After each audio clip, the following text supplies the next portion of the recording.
आइए हम सब फिर से आते हैं। Welcome back. नमस्कार प्यारी फैमिलियर वुमेन, चलिए कुछ अच्छी और समझदारी की बातें करते हैं। शिक्षा का बहुत महत्व होता है जीवन में। अगर किसी के पास शिक्षा का खजाना है तो वो कभी भी भूखा नहीं रह सकता। वह अपने लिए धन अर्जित कर सकता है। अपने शिक्षा के माध्यम के द्वारा वह विद्यालय में शिक्षा दे सकता है बच्चों को। इस शिक्षा के महत्व को एक नगर में सभी लोग बहुत अच्छे से समझते थे। उस नगर में कोई भी व्यक्ति ऐसा नहीं था जो पढ़ा लिखा ना हो। राज्य में सारे लोग शिक्षित होते हैं। राजा सोचते हैं कि मैं कुछ और शिक्षा ग्रहण कर लूं, इसलिए वह अपने मंत्रीवर से कहते हैं कि अच्छे और योग्य शिक्षक का प्रबंध किया जाए। शिक्षक आते हैं। राजा मन लगा के शिक्षा से के लिए अपने गुरु से शिक्षा ग्रहण करते। वह इसके लिए बहुत अभ्यास करते, लेकिन कुछ दिनों के बाद उन्हें एहसास हुआ कि उन्हें कुछ भी याद नहीं रहता। और उन्होंने अपनी समस्या को मंत्री से कहा कि ऐसा क्या है कि मैं इतना मन लगा के शिक्षा ग्रहण करता हूँ, फिर भी मुझे कुछ याद ही नहीं रहता।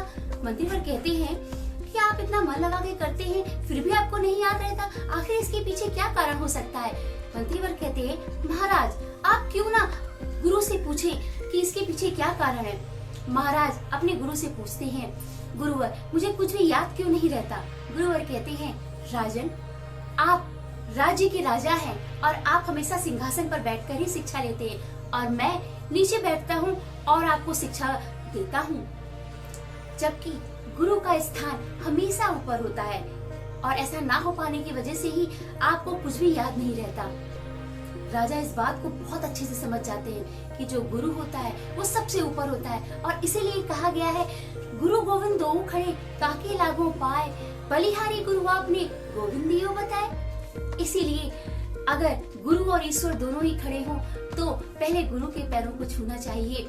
ये हमें बताते हैं कि ईश्वर के पास जाने का मार्ग कैसा है, कौन सा है, हम कैसे वहां तक पहुंचे। इस तरह से हम ये बात आज अच्छे से समझ गए हैं। सारे बच्चे इस बात को अच्छे से समझ गए कि गुरु का स्थान हमेशा ऊंचा होता है। जब वो हमसे ऊंचे स्थान पर बैठ के हमें शिक्षा देते हैं तो हम उस शिक्षा को अच्छे से अपने अंदर धारण करते हैं। आइए अब लास्ट वीडियो की प्रॉब्लम देखते हैं। उसमें राजा जो प्रजापालक होते हैं वो आप कैसे पहचानेंगे कि एक राज्य में अचानक सूखा हो जाता है और वहां पर राजा क्या करते हैं, वो अपना पूरा अन्न का भंडार प्रजा के लिए खोल देते हैं। सुबह से शाम तक सैनिक अन्न बांटते रहते हैं और शाम हो जाने पर सारे सैनिक बहुत थक जाते हैं और एक वृद्ध व्यक्ति अभी रह जाता है। सैनिक कहते हैं आप कल आइएगा। तभी वहाँ एक नवयुवक खड़ा होता है। वो कहता है कि ये इतनी लंबी लाइन में लगे हुए थे, वृद्ध होने की वजह से इतनी देर हो गई है, यह कल फिर कैसे आ पाएंगे, कृपया आप इन्हें कुछ अन्न दे दें। सैनिक मान जाते हैं और अन्न दे देते हैं। अब वह नवयुवक अन्न की पोटली उनके पीछे पीछे उठाकर उन्हें घर तक छोड़ने के लिए चलता है। वो वृद्ध व्यक्ति आगे बढ़ रहे होते हैं, तभी कुछ सैनिक वहां से निकलते हैं। सैनिकों का जो नायक होता है वह जब उस नवयुवक को देखता है तो उन्हें प्रणाम करता है।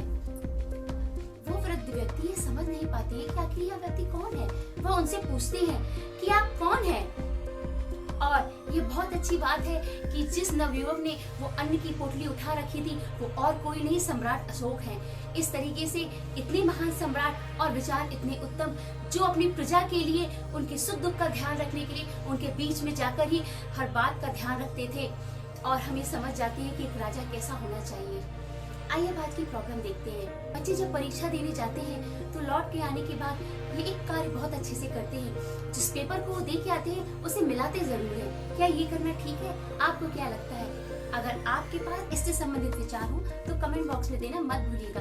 प्यारी फैमिलियर वुमेन, कुछ दिनों से तबीयत बहुत खराब होने की वजह से मैं वीडियो नहीं बना पा रही थी और आपको इस तरह इतने दिनों तक मोटिवेशन से दूर रखा, इसके लिए मैं क्षमा प्रार्थी हूँ। प्यारी फैमिलियर वुमेन, सेल्फ डिपेंडेंट बने। नमस्कार।